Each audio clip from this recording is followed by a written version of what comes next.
রাষ্ট্রের সমস্ত দায়িত্বশীল প্রশাসনকে ডাকানোর পর রাহমাতাল লিল আলামিনের সাহাবী আমর ইবনে আস রাদিয়াল্লাহু তাআলা আনহুর কাছে আসার পর আমর ইবনে আস বললেন, এই রাষ্ট্রের প্রশাসনের লোকেরা বলো, হযরত ওমরের সন্তান আবু শাহামার বিচারটা আমরা কিভাবে করব, কোন নিয়মে করব? সম্মিলিত পরিষদ পর্যান্তক্রমে আবু শাহামার বিচারটাকে গোপনে গোপনে করার কথা বললেন। রাহমাতাল লিল আলামিনের সাহাবী হযরত আমর ইবনে আস বললেন, আমি একাকী সিদ্ধান্তে বিচার করতে পারবো না, তোমরা সম্মিলিতভাবে দ্বিতীয়বার ভেবে চিন্তে আমাকে একটা পেশায় পেশ করো। সবাই মিলে বলেন, আয় আমর ইবনে আস, রাহমাতাল লিল আলামিনের সাহাবী ওমরের সন্তানের বিচার গোপনে গোপনে করো। এরি নবীর উম্মতের দল, যুবক মুরব্বি, পর্দার অন্তর আম্মা জানেরা, রাহমাতাল লিল আলামিনের সাহাবী আমর ইবনে আস আবু শামার বিচারটাকে গোপনে গোপনে করার জন্য রেয়ার হয়ে গেল। হযরত ওমরের সন্তানের বিচার গোপনে হলো। গোপনে করার পর রাতের অন্ধকারে আবু শামাকে নিয়ে আমর ইবনে আস রাদিয়াল্লাহু তাআলা মদিনার দিকে রওনা হয়ে গেল। রাহমাতাল লিল আলামিনের সাহাবী ওমরের সামনে গিয়ে দাঁড়ালো। এরি নবীর উম্মতের দল, হযরত ওমরের সামনে দাঁড়ানোর পর নবী সাহাবী ওমরের কানে তার আগে খবর গেল, ওমর আপনার সন্তান মিশরে কারাগারে বন্দী। অপরাধ কি বলে? অপরাধ হলো তার একজন দুষ্ট বন্ধু তাকে শরবতের সঙ্গে একটু খমরতামত মিশ্রিত করে পান করালো। হযরত ওমর নিজের সন্তান আবু শামার সামনে দাঁড়ানোর পর জিজ্ঞেস করলেন, এরি আমার কলিজার টুকরা সন্তান, বলো তুমি মিশরের সফর অবস্থায় মদ্যপান করলা? জি আব্বাজান করলাম। তোমার বিচার হয়েছে কি? হা হলো। এই আমর ইবনে আস, বলো আমার সন্তানের বিচারটা কোন নিয়মে করলা? আবু শামার বিচার কিভাবে করলা বলো? আমর ইবনে আস ওমরের সামনে দাঁড়িয়ে বলেন, ওমর, আপনার সন্তানের বিচার আমরা ময়দানে করিনি, গোপনে গোপনে দরওয়াজা জানলা বন্ধ করে বিচার করলাম। হযরত ওমর বলেন, তোমার এলাকার আইন কি গোপনে বিচার করা না ময়দানে করা? বলে, আমার এলাকার আইন হলো ময়দানে মানুষের সামনে করা। তাহলে আমার সন্তানের বিচার কেন গোপনে করলা?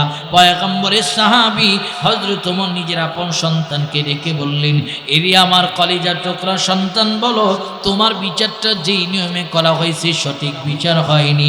আমি আব্বা জান দ্বিতীয়বার আবার বিচার করতে চাই, তুমি কি রাজি? হযরতে আবু শামা কান্না করে করে করে করে বলেন, আব্বাজি একবার নয় দুইবার নয়, আমাকে শতবার বিচার করেন, এরপরও আমি সমস্ত বিচার মাথা পেতে নেব। আল্লাহর আদালতে আসামির কাঠগড়ায় আমি ওমরের সন্তান দাঁড়াতে চাই না। জোরে বলুন সুবহানাল্লাহ।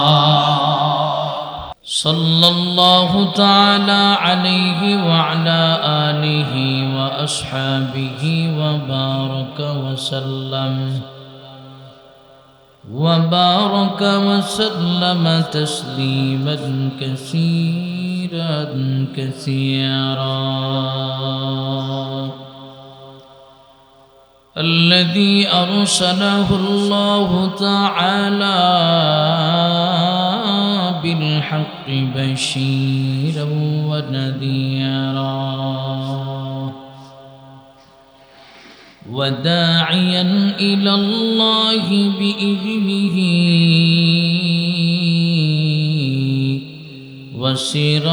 وسراجا منيرا. أما بعد فأعوذ بالله من الشيطان الرجيم. بسم الله الرحمن الرحيم.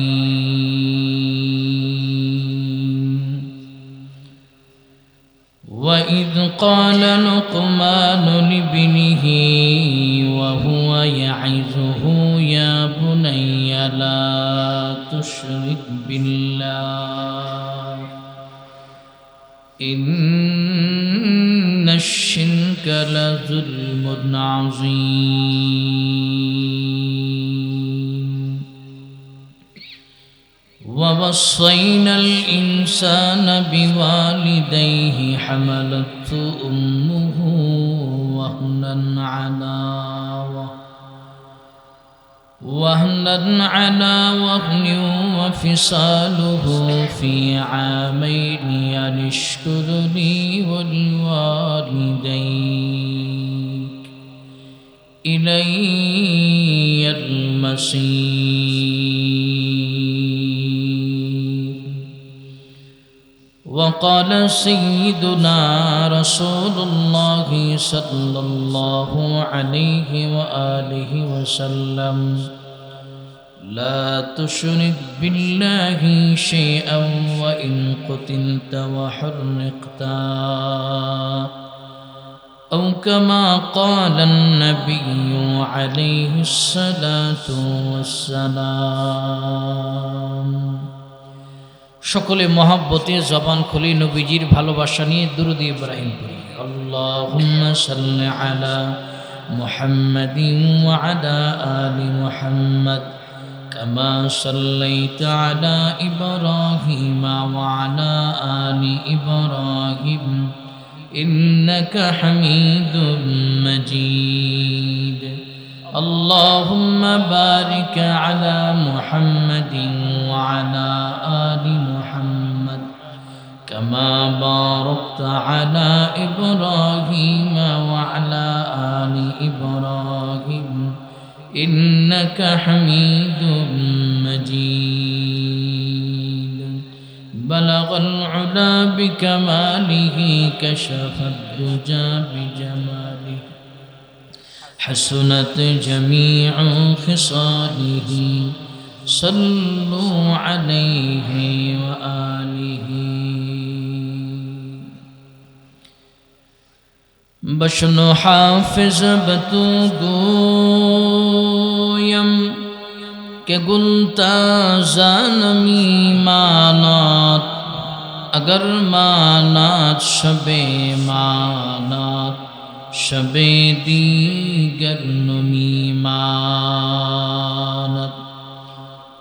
گل از گلشن جدا گشتا ترو تازه نمیماند اگر ماند شب ماند شب دیگر نمیماند. আলহামদুলিল্লাহ, ঐতিহ্যবাহী সিলেট জেলার সিএনজি চালিত অটোরিকশা শ্রমিক ইউনিয়ন বালাগঞ্জ আজিজপুর উপশাখার শ্রমিকদের যৌথ উদ্যোগে তৃতীয় বার্ষিকী আজিমুস শান ওয়াজ ও দোয়ার মাহফিলের চলমান অধিবেশনের মোহতারাম সম্মানিত সভাপতি, বিশেষ অতিথি, প্রধান অতিথিবৃন্দ, মঞ্চে উপস্থিত মুআজ্জাজ মুকাররম জাতির মাতার মুকুট হযরত উলামায়ে ইকরাম, আজিজ তোলাবা, সম্মুখপানে উপস্থিত দিন প্রিয়, ইসলাম প্রিয় মুরব্বিনা আবাম, সমাবেশে আমার কলিজার টুকরা যুবক বন্ধুগণ, স্নেহের ছোট ভাই, পর্দার আলে অবস্থানরত শ্রদ্ধেয়া সম্মানিতা মা ও বোনেরা, মহান রব্বুল আলামিনের দরবারে কালিমাতু শুকর আদায় করছি যে রব্বুল আলামিন দয়া মায়া করে মেহেরবানি করে কোরআনের মজলিসে উলামায়ে কেরামের জবান থেকে গুরুত্বপূর্ণ আলোচনা শোনার জন্য কবুল এবং মঞ্জুর করেছেন। রব্বে কায়নাতের শাখানো ভাষাই মুসলমানার্থী ইমানের আওয়াজকে উঁচু করে শুকর আদায় করছি আলহামদুলিল্লাহ। সর্বোপরি শুকর যাদের অক্লান্ত পরিশ্রম আর মেহনতের বদলতে আজকের আজিমুস শান ইসলামী মহাসম্মেলন, বিশেষ করে এই এলাকার যুবক বৃন্দ, আইম্মে মাসাজিদ, উলামায়ে ইকরাম, চাকরিজীবী, দিন মজদুর, রাজনীতিবিদ, প্রবাসী ভাই, সর্বশ্রেণীর মানুষ যারা মহতি মুবারক আয়োজনের পিছনে নিজেদের সবটুকু দিয়ে চেষ্টা করেছেন, আল্লাহ পাক সকলের মেহনতকে কবুল করে ইহকালীন জীবন শান্তি, পরকালীন জীবন মুক্তির ফয়সালা করে দেখ। সকলে বলুন আমিন।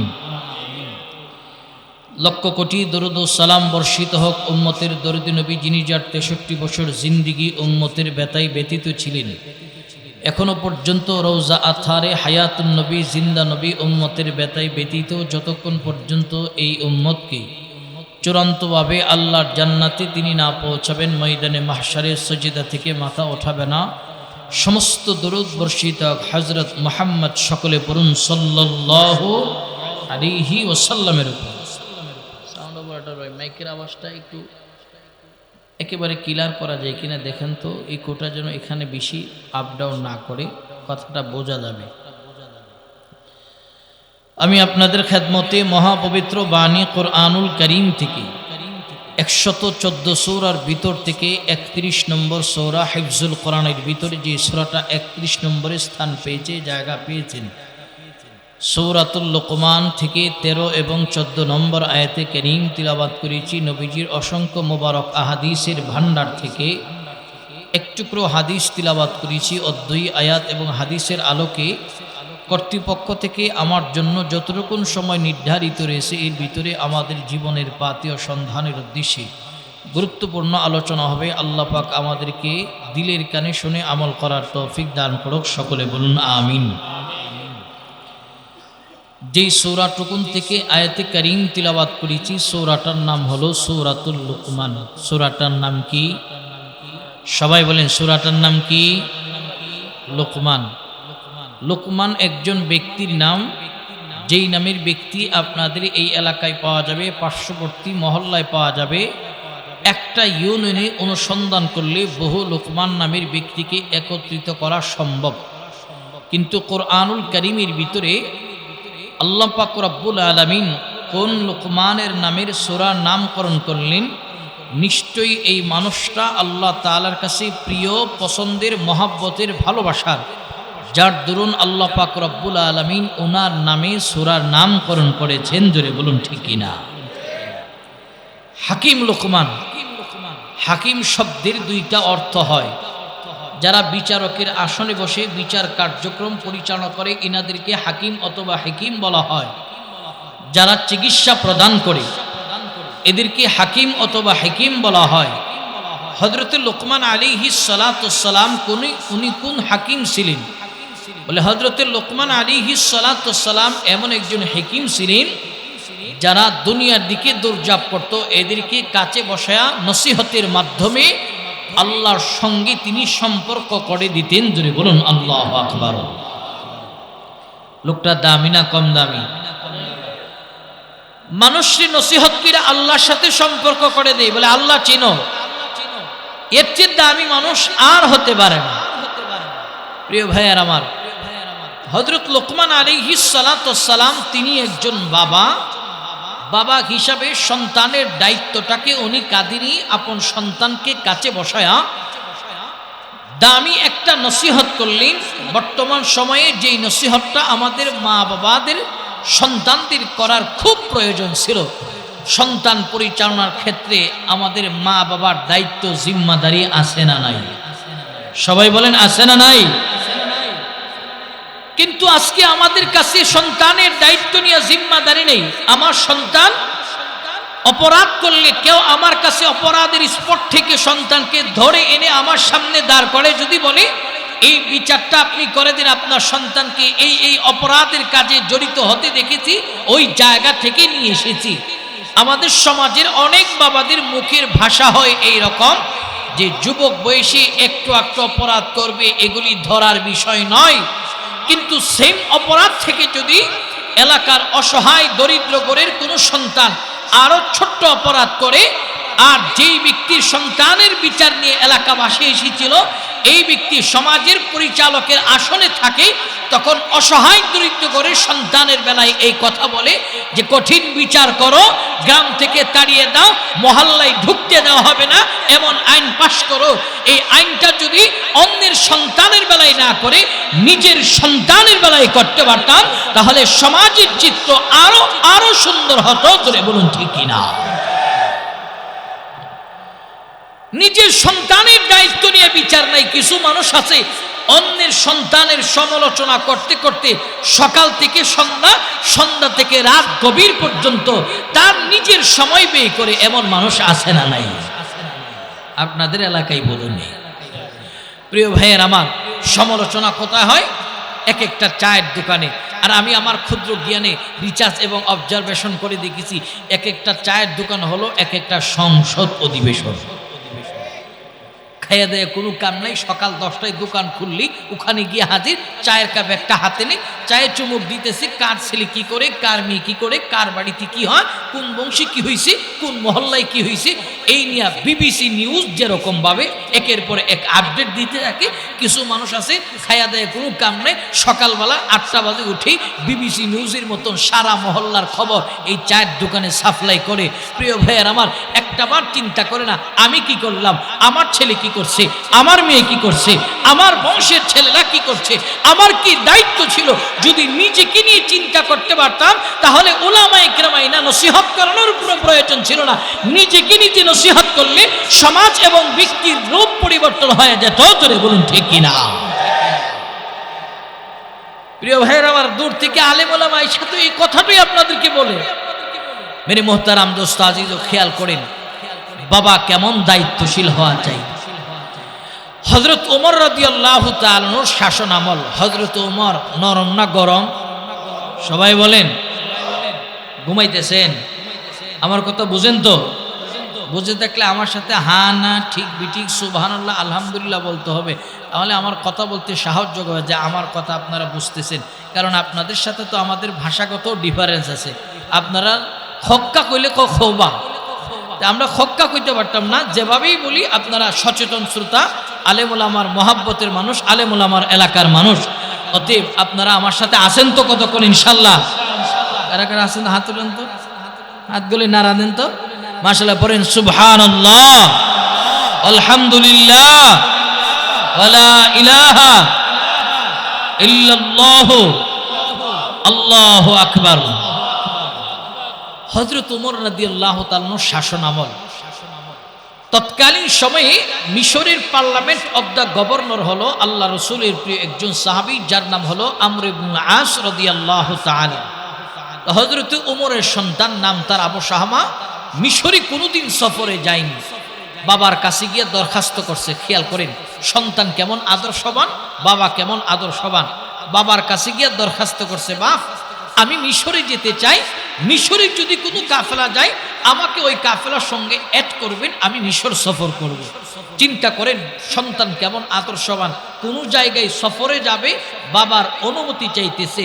আর আমাদের সমাজের বর্তমান সন্তানদের অবস্থা হলো, চিন্তা করে পকেটে টাকা আছে কক্সবাজার যাব, পকেটে টাকা আছে সারা সিলেটের যত পর্যটক নগরী আছে সব ঘুরে ঘুরে দেখব, পকেটে টাকা আছে ঢাকায় চলে যাব। বাবার কাছেও বলে না, মায়ের কাছেও বলে না, মা বাবা উভয়জন নাই, বড় ভাইয়ের কাছেও বলে না। আদর্শবান সন্তান তাদেরকেই বলা হয় যারা প্রতিটা কদম ফিলানোর আগে পকেটে 1000 টাকা থাকলো, মার অনুমতি নেই, বাবার অনুমতি নেই, কিংবা মা বাবা উভয়জন না থাকলে বড় ভাইয়ের অনুমতি নিয়ে ঘর থেকে বের হয়, এরা হলো আদর্শবান সন্তান। প্রিয় ভাইয়ের আমার, অনুমতি নিবেন কেন?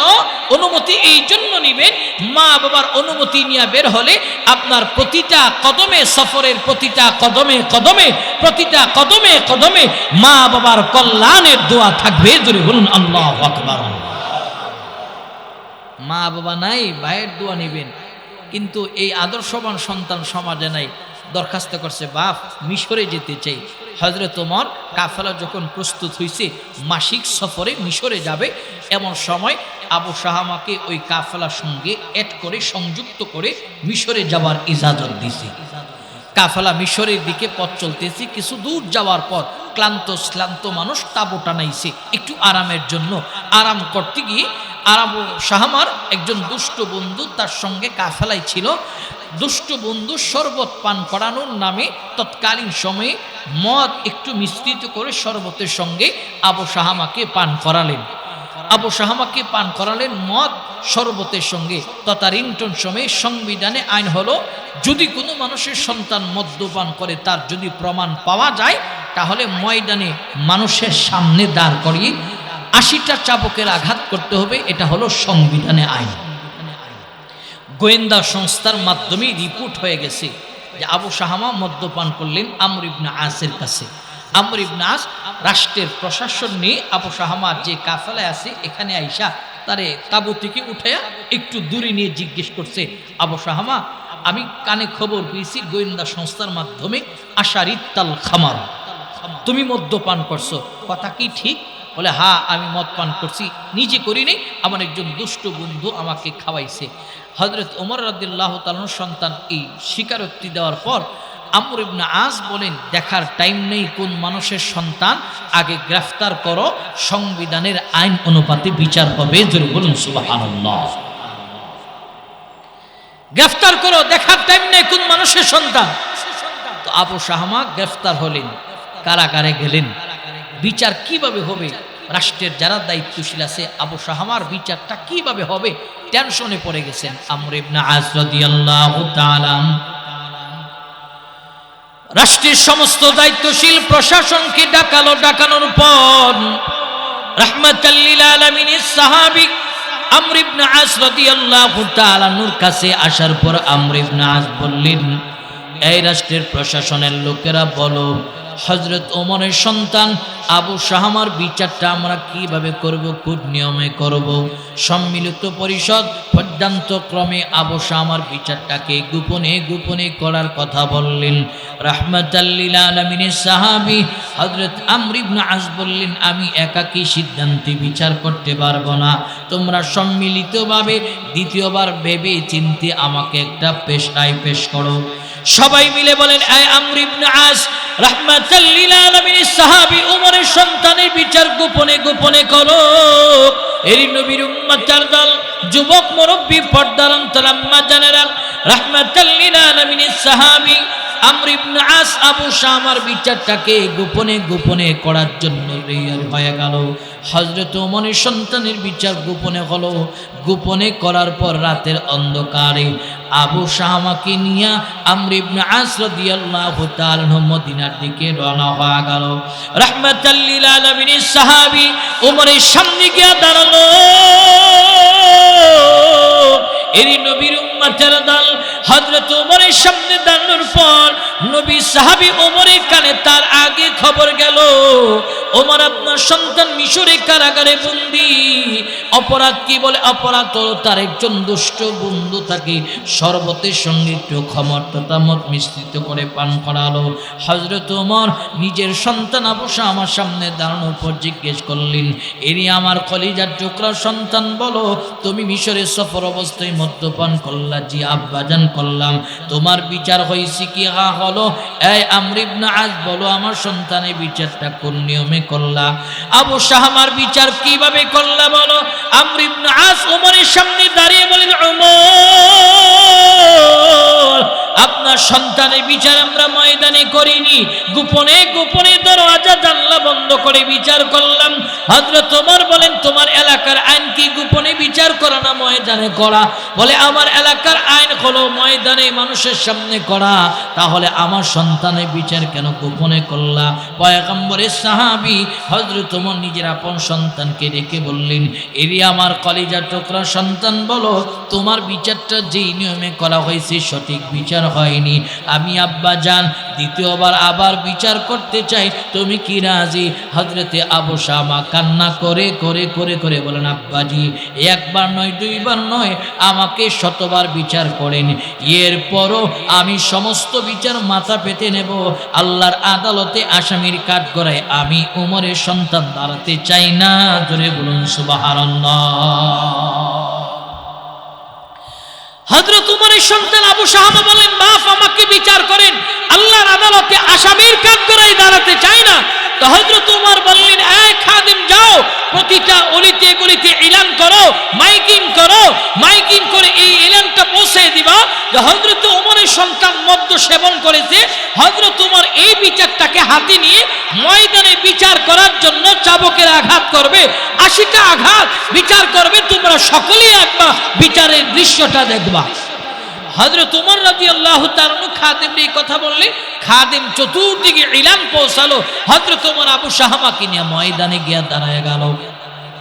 রাহমাতাল লিল আলামিনের সাহাবী হযরত ওমর ময়দানে দাঁড়ানোর পর আবু শাহমাকে সামনে দাঁড় করায়া আঘাতের পর আঘাত, আঘাতের পর আঘাত। এরই নবীর উম্মতের দল, যুবক মুরব্বী, পর্দার অন্তর আম্মা জানেরা, রাহমাতাল লিল আলামিনের সাহাবী আঘাত করতেছে। আঘাতের কারণে আবু শাহামা দাঁড়ানো অবস্থায় ছিল, নিচে পড়ে গেছে। এরপর আঘাত বন্ধ করেন নাই।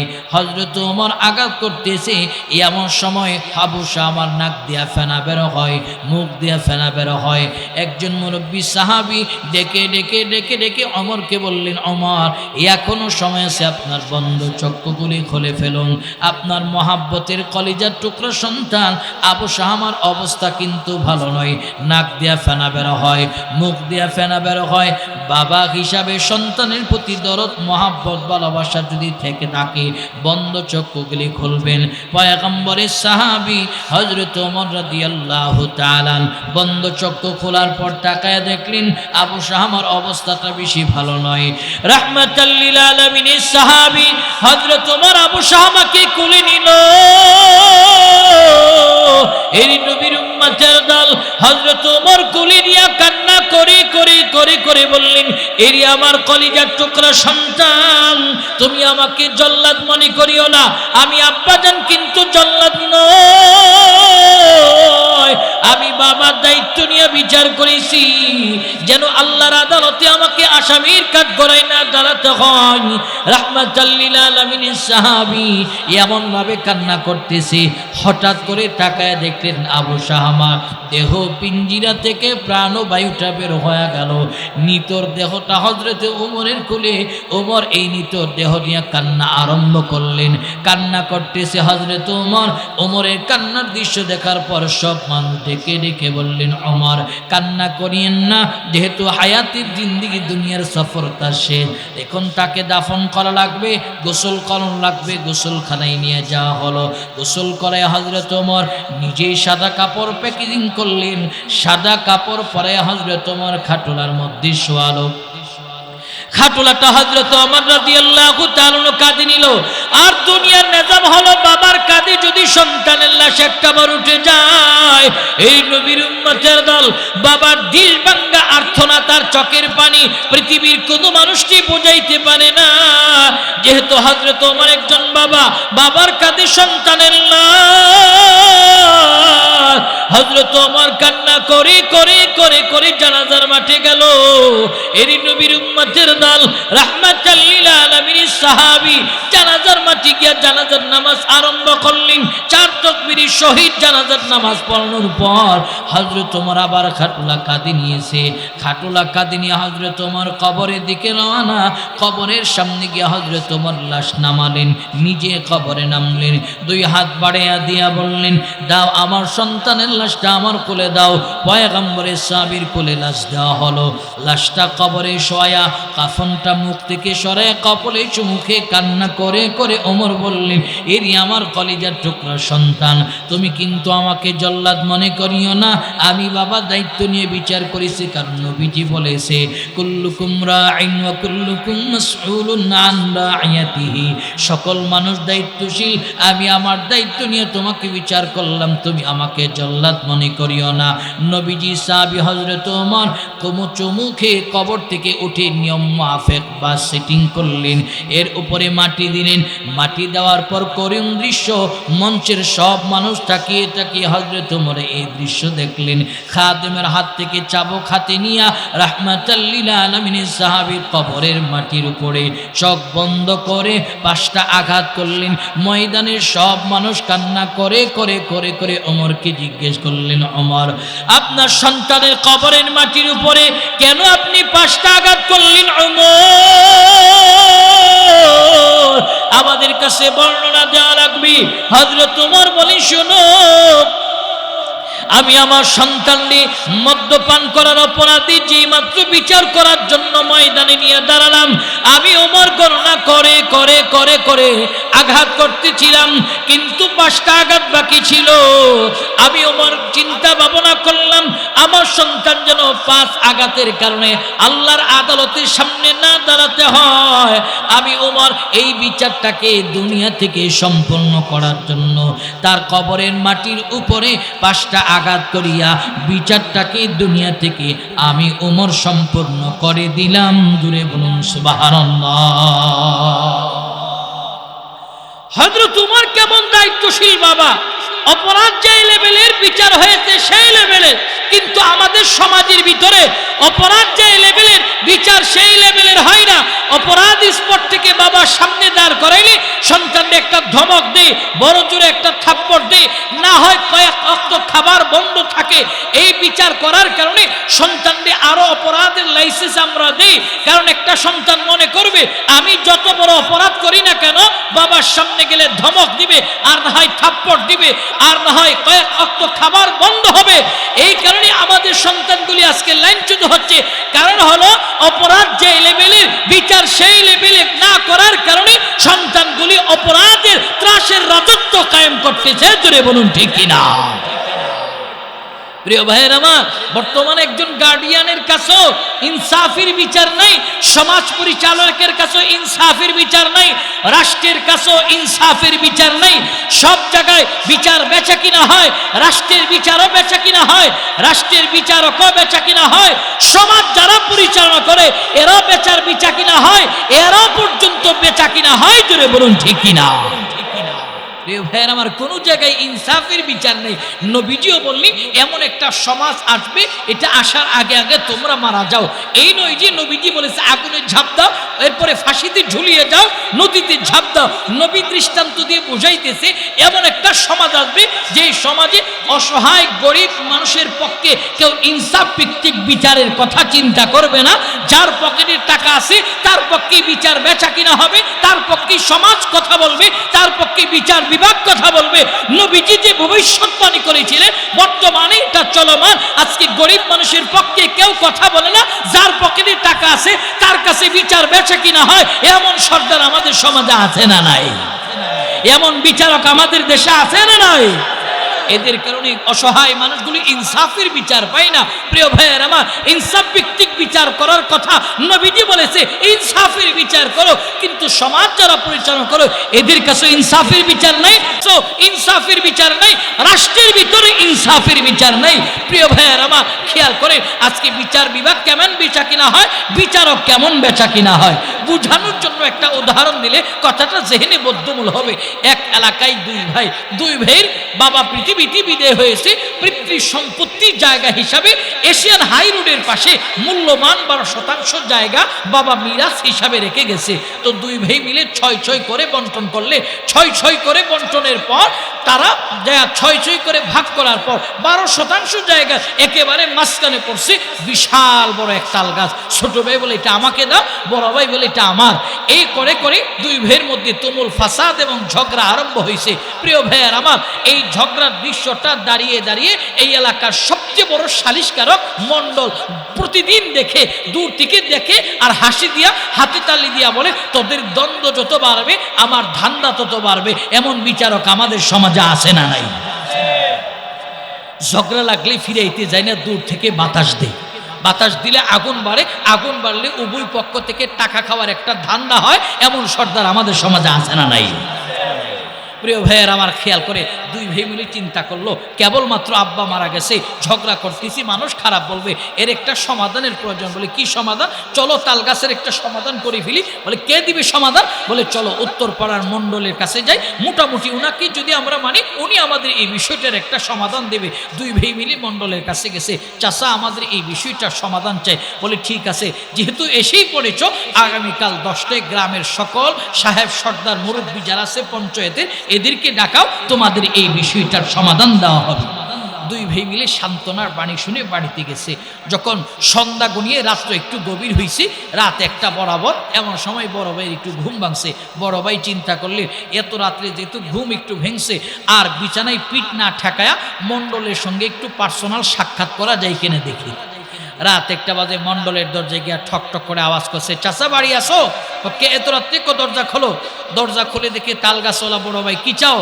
আস্তে কথা বলেন। উদ্দেশ্য মাকসাদ একটাই, দরজায় আপনার ছাড়া দাঁড় করাইছে, সেটা হলো আগামীকাল যে সালিশি বসবেন তাল গাছ কিন্তু আমার লাগবে। মণ্ডল বলে তাল গাছ শুধু খালি মুখে চাইলে হবে, আমাদের চা পানের খরচ কিছু দেওয়া লাগবে। আনছো কি খরচ? আনছি দাও। দিছে 5000। চুপচাপ বাড়ি যা, সকাল 10টায় সালিশে বসেই তাল গাছ তোল। এই 5000-এর লেনদেনের দৃশ্য দেখছে মণ্ডলের বাড়ির পণ্ডিত দারোয়ান। এই দারোয়ান দৌড় দিই রাত্রির গভীরই ছোট ভাইয়ের দরজায় গিয়ে হাজির। এই ছোট ভাই, ঘুমাইস না, দরজা খোল, তাজা খবর, ব্রেকিং নিউজ। ছোট ভাই দরজা খুলে দেখে মন্ডলের বাড়ির দারণ। কি হয়েছে? আমি নিজের চোখে দেখছি সর্বনাশ কাণ্ড, তোর তাল গাছ কিন্তু আর তোর নাই। বলতেছে তাল গাছ দেখতেছি জায়গা আছে, তুমি বলো নাই। বলে আসি ঠিক সকাল 10টায় দেখবি নেই। কি হয়েছে? আমি নিজের চোখে দেখছি তোর বড় ভাই মন্ডলে দিছে 5, অতএব তাল গাছ আর তোর নসিবে নাই। এই কথা বলা মাত্র ছোট ভাই তার বিবির দিয়ে ঘুম থেকে উঠেছে। বিবি তাল গাছ নাই। বিবি বলে আমি দেখতেছি জায়গা আছে, তুমি বলো নাই। বলে সকাল 10টায় দিবি নাই। কি হয়েছে? তো বড় ভাই নাকি মন্ডলে 5,000 টাকা দিছে। ছোট ভাইয়ের বিবি খুব শিক্ষিত, বলতেছে যেই সর্দার 5,000 টাকায় বিক্রি হয়, 5-এর জায়গায় 10 দিলে অনায়াসে তাল গাছ আমাদের হয়, এমন সর্দার আমাদের দেশে আছে না নাই? সকালবেলা তোর পক্ষে আসি, দুপুরে নেই। দুপুরকে তোর পক্ষে বিচারের রায় আসবে, পঞ্চায়েত তোর পক্ষে কথা বলে, কিন্তু বিকালবেলা বাজারে আসতে 2 পকেটে স্প্রিট মানি ঘুষ। স্ট্রিট মানি ঢুকছে। বাড়িতে গিয়ে আব্দুল করিমরে ডাক দেখে, আব্দুল করিম, বিচার যে পাওয়ার কথা ছিল, আমার কথা মান, চুপচাপ থাক, আর না হয় এটা বাড়লে কিন্তু ঝগড়া বাড়বে। প্রিয় ভাইয়ার আমার, তার মানে তার জবান দ্বারা এই কথা বলার মানে হলো বিকালবেলা বাজারে গেছি, 2 পকেটে স্প্রিট মানি ঢুকছে, বিচারটা ওই জায়গায় বিক্রি করে আব্দুল করিমরে গিয়া থামায়া দে, এমন সর্দার আছে না নাই? প্রিয় ভাইয়ার আমার, 10,000 টাকার বান্ডেল নিয়ে ছোট ভাই দিছে দৌড়। ডাক দিছে, চাচা বাড়ি আসো। ভিতর থেকে চাচি আওয়াজ দেখো, না চাচা বাড়ি নেই। কই গেছে? তো শোনো না, ফজরের আজান হয়েছে, ফজরের নামাজে গেছে। কারণ সুর হইল ইমান বড় পাক্কা। এমন সর্দার আছে না নাই? কষ্ট হইতেছে আপনাদের? বেজার হইতেছেন কেউ কেউ? হক বললে আপন মায়ও বেজার হয়। মা ছেলেরে মুফতি বানাইছে, মুফতি সাহেবরা হকের পক্ষে কলম ঘোরায়, তো মা একদিন ছেলের দিকে, কিরে সন্তান, এত টাকা পয়সা খরচ করে তোরে মুফতি বানাইলাম, একদিনে তো একটা হক কথা শোনাইলি না। তোমার হক কথা শুনতে চাও? বলে হ্যাঁ, আমার শোনার খুব ইচ্ছা। তখন সন্তান বলতেছে, মা তাহলে আমার একটু কাছে বসো। মা গণনা করলে দেখা যাবে আব্বাই মারা গেছে 1 বছর হবে, এখনো তুমি আলকা স্নো পাউডার ব্যবহার করে বিনি টিভি কাঁধে নিয়ে সুপার মার্কেটে ঘুরতে যাও কারে দেখানোর জন্য। এই কথা বলতে দিদি আর দরজায় সিপাই ছিল ঝাড়ু। মা ঝাড়ু বাড়ি করে, গোলামের ভূত, এই জন্য কি তোরে মুফতি বানাইছি? বলে হক বললে আপন মায়া বেজার হয়। দেখবেন কিছু মানুষ আছে, নামাজ ঠিক, রোজা ঠিক, হজও ঠিক, ত্রিফুল হাজি, 3 বার হজে গেছে, বাজারে বসলে গরম আলাদা। হ্যাঁ বেটা চিনাস, আমি 3 বার মক্কা দেখছি, তুই কয়বার দেখছস? এই মানুষগুলি দেখবেন সুদ খাওয়ার বেলা 1 নম্বর, কথা কয় না। ঘুষ খাওয়ার বেলা 1 নম্বর আছে না নাই? দুর্নীতি করার বেলা 1 নম্বর, মিথ্যা কথা বলার নামে 1 নম্বর। প্রিয় ভাইয়ের আমার, বিচার বেচা কিনার নামে 1 নম্বর, এমন মানুষ আছে না নাই? 10,000 টাকা নিয়ে দিছে মসজিদের সিঁড়িতে দূর। চাচা তাল গাছ তো আমার লাগবে, খরচ আনছো, কানসি দাও। দিছে 10,000। বলুন তো দেখি, একজন মানুষের জিহ্বা কয়টা? আপনাদের মনে 2টা। তাহলে কথা কর না কেন? একজন মানুষের জিহ্বা কয়টা? একটা। বিক্রি হলো কয় জায়গায়? তো এটা হলো বিচারের হালত। আর নির্বাচন আসলে তো আমরা 7-8 জায়গায় বেচা কিনা হয়। নির্বাচন আসলে তো আমরা 7-8 জায়গায় বেচা কিনা হয়। এর চেয়ে লজ্জাজনক কথা আর হতে পারে না। শ্রেষ্ঠ নবীর উম্মতরা আজকে টাকায় বেচা কিনা হয়। এই কারণে নেতাদের কাছে 4 পয়সার মূল্য আমাদের নাই। নেতারা চিন্তা করে এদেরকে নির্বাচনের আগের দিন রাত্রে 500 দিলেই খরিদ করা যায়, এই কারণে আমাদের মূল্য নাই। এর চরম বেয়াদবি, চরম আখলাক আমরা দেখাই বিদায় নেতারা আমাদের সঙ্গে এমন আখলাক দেখায়। আমরা যদি নেতাদের কাছে সভ্যতার পরিচয় দিতাম, নেতারা আমাদেরকে টাকায় খরিদ করতে পারতো না। তোরে বলুন ঠিক কিনা? ভোটের সময় আসলে 7-8 জায়গায় ভোট বিক্রি করি। বুঝানোর জন্য একটা উদাহরণ দিলে কথাটা জেহেনে বোধগম্য হবে। ধরেন আপনাদের আজিজপুর এলাকার সবচেয়ে দামি বংশ হলো সৈয়দ বংশ। তো সৈয়দ সাহেব মোটামুটি খুব পাওয়ারফুল লোক, চায়ের দোকানে বসা। আর এই এলাকার প্রার্থী 3 জন, 3 জনই ওয়ার্কিংয়ে বের হয়েছে 3 টাইমে। সকালবেলা বের হয়েছে পশ্চিম পাড়ার প্রার্থী, চাচারের দোকানে পাইছে। চাচারে পাওয়ার পর সালাম আলকি দিছে। নেতারা তো সালামটাও শুদ্ধ করে দিতে পারে না। সালাম আলাইকুম, আসসালামু আলাইকুম। কিছু নেতা তো আসসালামু আলাইকুম, সালামটা শুদ্ধ করে না। অথচ সালাম অর্থ শান্তির দোয়া করা, তার জন্য বরং নবীজির একটা গুরুত্বপূর্ণ সুন্নত প্রতিষ্ঠা করা, এটাও ভালো করে পারে না। তো সালাম দিয়ে বলছে, চাচা ভোটে দাঁড়িয়েছি। এবারকার নির্বাচনে তো চিন্তা করছি তোমাকেই দেওয়া হবে। চাচা কি খাবেন? বলে তেমন খাবার রুচি নেই, নির্বাচনের আগদিন পর্যন্ত চায়ের দোকানটা আমার ফ্রি হইলেই চলবে। চাচারের যত কাপ চা লাগে খাওয়াবি, আমার কাছ থেকে বিকেলবেলা বিল পেট হবে, চাচারে কিন্তু চা মিস দিস না, চাচারে বেশি করে খাওয়াবি, চিনি দুধ চিনি একটু বাড়াইয়া দিবি, তবে চাচারে চা খাওয়াবি, চা বাজেট হয়েছে। তো দুপুরবেলা সৈয়দ সাহেব দোকানে বসে এমন সময় পূর্ব পাড়ার চেয়ারম্যান যেতে, চাচা ভোটে দাঁড়িয়েছি, কহাবাতি যায় এবারকার নির্বাচনে আমি সহ বংশের সবাইরই বলবো তোমারে ভোট দেওয়ার জন্য। চাচা খুব খুশি হইলাম, কি খাবেন? বলে তেমন খাওয়ার রুচি নেই, বাড়ির সদস্য 6 জন, তুমি 2 লিটার একটা 7 আপ দিলেই মোটামুটি চলে। দিল 2 লিটার 7 আপ। প্রিয় ভাইয়ের আমার, বিকেলবেলা যাইতেছে একেবারে পূর্ব পাড়ার চেয়ারম্যান যখন চাচারা সালাম দিয়ে, চাচা কি খাবেন? বলে সারাদিন অনেক কিছু বাজেট হয়েছে, তুমি যদি 1 কেজি মিষ্টি দিতে পারো তো বাড়ির সদস্যদের কিনে মিল্লা জিল্লা খামো। হ্যাঁ চাচারা 1 কেজি মিষ্টি দে। বলুন তো দেখি একজন মানুষের বুট কয়টা? বাজারে বিক্রি হলো কয়জনের কাছে? 3 জনের কাছে। শ্রেষ্ঠ নবীর উম্মত আজকে বেচা কিনা হয়, এই কারণে নেতাদের কাছে আমাদের মূল্যায়ন নয়, নেতাদের কাছে আমরা বিকৃত হই বিদায় নেতারা নির্বাচিত হওয়ার পর আমাদের চিন্তা করে না আমাদের কি খায়। আমরা নেতাদের খাই 500, আর নেতারা নির্বাচিত হওয়ার পর কি খায়? আমাদের রাস্তা খায়, বিধবা ভাতা খায়, কালভার্ট খায়, ইতিমের মাল খায়, এটা খায় সেটা খায়, মসজিদ মাদ্রাসা টয়লেট পর্যন্ত চিবায়া খাই। ধরে বলুন ঠিক না? গত বছর নোয়াখালীতে এক মাহফিলে গেছি, মাদ্রাসার মুহতামিম সাহেব হুজুর চেয়ারম্যানের দাওয়াত দিছে, পোস্টারের নামও আছে। আমার কাছে আইছে, হুজুর এই যে চেয়ারম্যান আছে না, আছে কি করছে হুজুর? হ্যাঁ আমাদের টয়লেট খাইয়া লাইছে। আমি বললাম হুজুর এটা কি কথা বললেন, টয়লেটটা কেমনে খাইলো? হুজুর প্রতি বছরই দাওয়াত দিতে হয়, টয়লেট কেমনে খাইছে হুজুর? ইউনিয়ন বোর্ড অফিসে মাদ্রাসার জন্য 1 লক্ষ টাকার একটা টয়লেট বরাদ্দ হয়েছিল হুজুর, এই টাকাটা না দিয়া আমার ইউনিয়ন পরিষদ আসাইছে ঘুরাইছে, এরপরও টাকা তার কাছ থেকে পাই না, এই কারণে দুঃখে খুশি হ্যাঁ টয়লেট খাইয়া লাইছে। প্রিয় ভাইয়ের আমার, আমরা নেতাদের 500 খাই, নেতারা আমাদের সব খায়।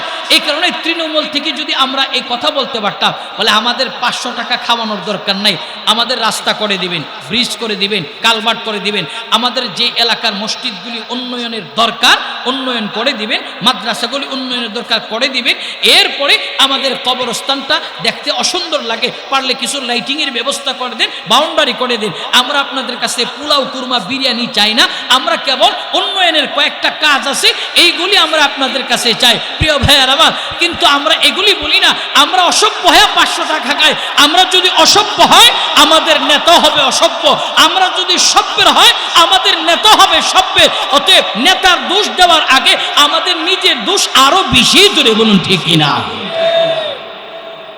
হ্যাঁ একটু আগে বই, আমরা পিছনে যাদের দাঁড়ায় আছেন আমরা বসার চৌধুরী থাকলে একটু বসি, একটু আগাই মাশাআল্লাহ, একটু আগাই। যে ভাই আগাবে না মহব্বতে একটা ঘুষি দিয়া সামনে আনবেন, মহব্বতে একটা ঘুষি দিবেন। মাশাআল্লাহ মাশাআল্লাহ, আল্লাহ আপনাদের কবুল করুক, সকলে বলুন আমিন। এদিকে তাকান ভাই, মোতাজ্জাহানিলা জাহাতিল স্টিজ, এদিকে যান, স্টিজের দিকে তাকান। অতএব আমরা সভ্যের হইতে হবে। আগামীতে সামনে আমাদের সুযোগ আছে, যে কেউ আসুক। আমি এখানে বুড়ো চাইতে আসি না, কারো পক্ষে কথা দালালি করতে আসি না, আমি শুধু এতটুকু বুঝাইতে চাইতেছি, শ্রেষ্ঠ নবীর উম্মতেরা কোনোদিন টাকায় বিক্রি হতে পারে না। এই চেহারা নবীজিরে কেমনে দেখাইবেন, কেমনে নবীর শাফাআত চাবেন? আপনি টাকার কাছে বেচা কিনা হয়েছেন। প্রিয় ভাইয়ার আমার, যে কথাটা বলতেছিলাম, 500 খাইছে মণ্ডল, 10 খাইছে মণ্ডল, তো বিচারে বসার জন্য সকালবেলা হাজির। যেহেতু 5000 খাইছে, এটারও জায়েজ করার দরকার, 10 নিচে এটারও মোটামুটি জায়েজ করার দরকার। এখন 5-এর পক্ষে একটা বক্তব্য দিতে হবে। বক্তব্য আবার 2 ক্যাটাগরি, দেখবেন বক্তা সব এক রকমের হয় না, কিছু বক্তা নরম আর কিছু বক্তা গরম। তো 5000 যেহেতু নিচে, 5-এর পক্ষে মোটামুটি স্বাভাবিকভাবে একটা বক্তব্য আরম্ভ করছে। তো বক্তব্য শোনার পর বড় ভাই খুব খুশি, চিন্তা করতেছে ছোট ভাই তাল গাছ আর তোর নসিবে নাই, তাল গাছ আমার। কিছুক্ষণ পর 5-এ এমন জায়গায় নিয়ে একটা ব্রেক করছে, আপনারা সিএনজি চালান, হার্ট ব্রেক যেটাকে বলা হয়, না সামনে না পিছনে। কারণ রাস্তার মধ্যে অনেক সময় দৌড় দিয়ে কোনো বাচ্চা আসলে আপনারা এমন ব্রেক করেন, হাতে পায়ে মিলে ব্রেক করেন, এটাকে হার্ট ব্রেক বলা হয়। তো 5000 এমন জায়গায় ব্রেক করছে, এই ব্রেক না সামনে না পিছনে। এখন 10-এর পক্ষে দিছে অগ্নিজোড়া বুলেটিন। অগ্নিজোড়া বক্তব্য শুই না বড় ভাই খুব আতঙ্কিত হইয়া ডান পাশে ছিল, বাম পাশে গেছে, গিয়া ইশারা দিতেছে, চাচা ও চাচা, চাচা 5-এর কোনো খবর টবর আছে কি? আমার দি 5-এর কোনো সুরগুল শোনা যায় না। মন্ডল রাগী মানুষ চেয়ার থেকে উঠে কি করবো, তোর 5-এ ফজরের আগে মোটামুটি ঠেলা মারছে আমারে 10-এ। এমন সর্দার আমাদের দেশে আছে না নাই? এদের কারণে সমাজের ইনসাফ ভিত্তিক বিচার ব্যবস্থা ধ্বংস হয়েছে। শোনেন, যারা সমাজ পরিচালনা করেন, আল্লাহ যাদেরকে যোগ্যতা দিয়েছে, এটা সাধারণ যোগ্যতা নয়। অনেক মানুষ অনেক শিক্ষিত, কিন্তু 10 জন মানুষের সামনে দাঁড় করলে কথা বলতে থরথর করে কাঁপে। আবার একজন মানুষ, তার লেখাপড়া নাই, 1000 মানুষকে কন্ট্রোল করতেছে। এই কথার দ্বারা প্রমাণ হলো সব যোগ্যতা আল্লাহ সবাইকে দেয় না। যাদেরকে সমাজ পরিচালনা করার যোগ্যতা দিয়েছে, কথা বলার যোগ্যতা দিয়েছে, এটা কার নিয়ামত? জোরে বলেন, কার? আল্লাহর নিয়ামত পায় যদি আপনি 9 রে 6 বানান, দুনিয়ার কোনো মানুষ না বললেও একদিন মুমিন হিসেবে আমরা বিশ্বাস করি আল্লাহর আদালতের সামনে আমাদের দাঁড়াতে হবে। সেদিন কিন্তু জিন্দিগির পুঙ্খানুপুঙ্খানুভাবে জবাব দিতে হবে। ইনসাফের বিচার ব্যবস্থা যদি কায়েম করেন, তো আল্লাহ তাআলার কাছে আপনি কত দামি।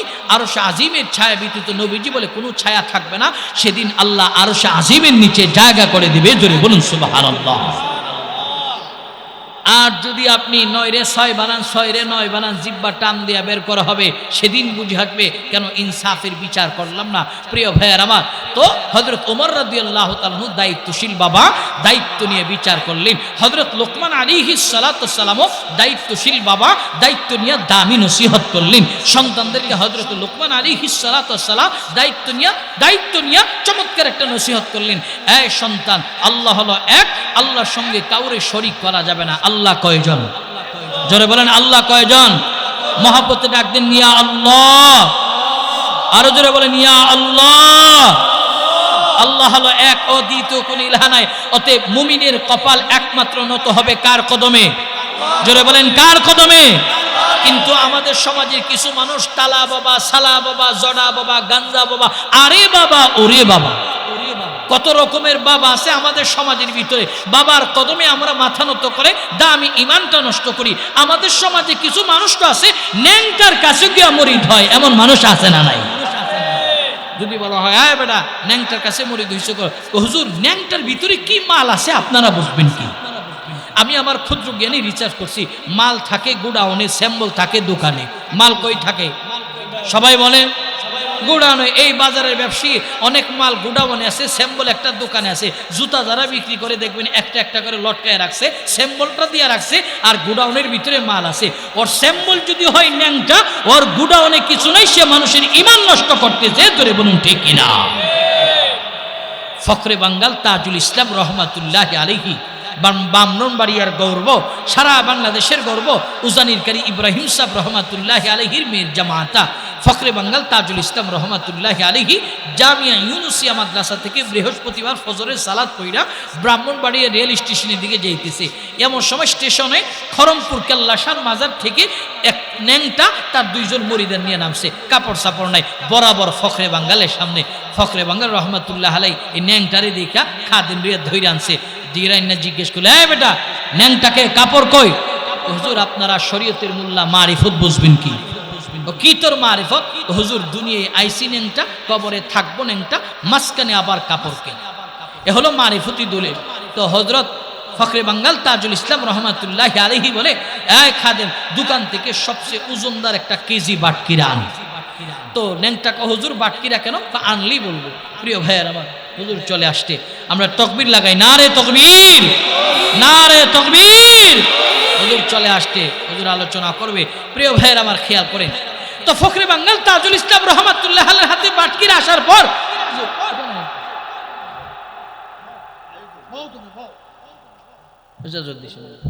ফখরে বাঙ্গাল তাজুল ইসলাম রহমাতুল্লাহ আলাইহি কেজি বাটকিরা হাতে নেওয়ার পর ন্যাংটারে দাঁড় করে বলতেছে, তুই দুনিয়াত আইসত ন্যাংটা, কবরে থাকবি ন্যাংটা। মাঝখানে এত সুন্দর দাঁত দিয়া আল্লাহর নাজ নিয়ামত চাবাইয়া খাওয়ার দরকার নাই। এখন আমি নিয়ত করছি মোটামুটি তোর সব 2টা দাঁত খুইলা রেখে দিন। এই কথা বলতে দিলি ন্যাংটাকে, হুজুর আল্লাহর রাস্তে মাফ চাই, আর কোনোদিন কাপড় চোপড় ছাড়া আপনার সামনে দিয়া ঘুরবো না। ধরে বলুন আল্লাহু আকবার। তো একমাত্র কপাল নত হবে কার কদমে? জোরে বলেন, কার? আল্লাহ। আমাদের ইমান তো মুখের ইমান, আমাদের ইমান বুকের ইমান নয়।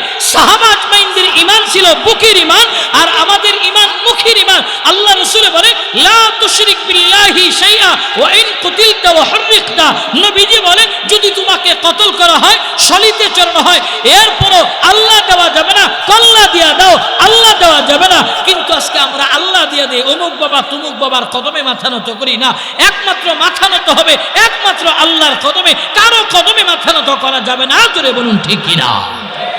আমাদের সমাজের ভিতরে যে কিছু পীর বের হয়েছে, মুরিদের বেগমের সাথে পর্দা নাই, মেয়ের সাথে পর্দা নাই, খালি সিজদা লওয়ার পাগল। আমি বলি, যেই পীর মুরিদের বেগমের সাথে পর্দা করে না, মেয়ের সাথে পর্দা করে না, এটা কোনোদিন পীর হতে পারে না। পীর নামের টপ লেভেলের বদমাইশ ঈমান চোর, এতে কোনো সন্দেহ নাই। জোরে বলুন ঠিক কিনা?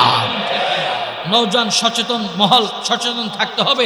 এমন পীর যত কিলোমিটার দেখবা তত কিলোমিটার দৌড়াইবা আর পিঠাইবা। এদের কাছে যাওয়া যাবে না, হক্কানি রব্বানি পীরের কাছে যাওয়া লাগবে। প্রিয় ভাইয়ের আমার, অতএব আল্লাহ পাক রব্বুল আলামিন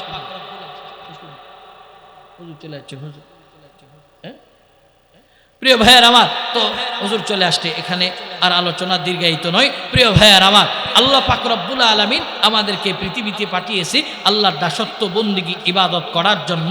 আল্লাহর ইবাদতে আমরা আমাদের সময়টাকে অতিবাহিত করব, আল্লাহর কদমে আমাদের মাথা নত করে ইবাদত করব। প্রিয় ভাইয়ের আমার, দুনিয়ার আর কারো কদমে আমাদের মাথাকে নত করা যাবে না, একমাত্র আল্লাহর কদমে নত করব। আল্লাহ পাক আমাদেরকে কবুল করুক, সকলে বলুন আমিন। এই মজমাকে আল্লাহ কবুল করুক, সকলে বলুন আমিন। মজমার পিছনে অনেক সিএনজি চালক ভাইদের মেহনত আছে, বিশেষ করে জাহেদ ভাই সহ, এই স্ট্যান্ডের সভাপতি বা জাহেদ ভাই সহ এই এলাকার যারাই চালক বৃন্দ আছে, আল্লাহ পাক এদের চলতি ফিরতে হাওয়াই জিন্দিগি আপনারা সব সময় আমলের উপরে থাকবেন। বিসমিল্লাহ বলে গাড়ি স্টার্ট করবেন, দুরূদ শরীফের আমল করবেন, 5 ওয়াক্ত নামাজ পড়বেন, সুন্নত তরিকায় চলবেন, সুন্নত মেনে চলবেন। আল্লাহ তাআলা রব্বুল আলামিন আপনাদেরকে রাস্তাঘাটের সমস্ত বিপদ মুসিবতকে আল্লাহ হেফাজত করবে। বেশি বেশি করে দুরূদ শরীফের আমল করবেন, দোয়ায়ে মাসনুনগুলি সব সময় পড়বেন, আর 5 ওয়াক্ত নামাজ পড়বেন। গাড়ি চালানো অবস্থায় নামাজে রক্ত হয়েছে, গাড়ি বন্ধ করে সালাতে দাঁড়ায় যাবেন। নামাজের সময় গাড়ির মধ্যে যে আল্লাহ রিজিকের সন্ধান ব্যবস্থা করে দিয়েছে, নামাজ পড়ার পরও সেই আল্লাহর রিজিকের সন্ধানে আপনি বের হয়েছেন, যেহেতু সে আল্লাহ আপনাকে উত্তম রিজিক দিবে নামাজের পরেও। অতএব নামাজের আগে যে আল্লাহ কাস্টমার দিতে পারে, নামাজের পরে সেই কাস্টমার দেওয়ার ক্ষমতা আল্লাহর আছে না নাই? অতএব সিএনজি চালক ভাই, অটো চালক ভাই, ভ্যান চালক ভাই, এরপরে বাজারে ব্যবসায়ী বৃন্দ ভাই, আমাদের বাজারে তো এমন একটা আইনও করা দরকার, মুসলিম ব্যবসায়ী যারা আছে আজান শোনার পর শাটার বন্ধ থাকবে। কারণ নামাজের সময় কোনো মুসলমান বিক্রি বেচা কিনা করতে পারে না, কারণ মসজিদে আজান হয় আল্লাহু আকবার, আল্লাহ বড়, ব্যবসা বড় না, সিএনজি চালানো বড় না, অটো চালানো বড় না, ভ্যান চালানো বড় না, আমার আল্লাহ বড়। তো আল্লাহর বরত্বের এলান যখন আসে, হাইয়া আলাস সালাহ, নামাজের দিকে এসো, হাইয়া আলাল ফালাহ, কল্যাণের দিকে আগাও। তো ব্যবসা আমার কল্যাণ দেয় না, আমার সিএনজি চালানো কল্যাণ দেয় না, কল্যাণ দেওয়ার মালিককে। তো আল্লাহর কদমে আমাকে সিজদা দিতে হবে। অতএব সিএনজি চালক ভাই, আপনাদের আখিরি নসিহত, 5 ওয়াক্ত নামাজ পড়বেন, দোয়া মাসনুন পড়ে গাড়ি চালাবেন, ব্যবসা বাণিজ্য করবেন। আল্লাহ পাক আপনাদেরকে কবুল করো, কোরআন এবং সুন্নাহ মোতাবেক জীবন পরিচালনা করার তৌফিক দান করুক, সকলে বলুন আমিন। যা কথা বলছি অগোচর কথা, এলোমেলো কথা, সব কথা লিল্লাহি, আল্লাহর জন্য বলেছি, আল্লাহ আমাদের কবুল করুক, আমিন। আসসালামু আলাইকুম ওয়া রাহমাতুল্লাহি ওয়া বারাকাতুহু।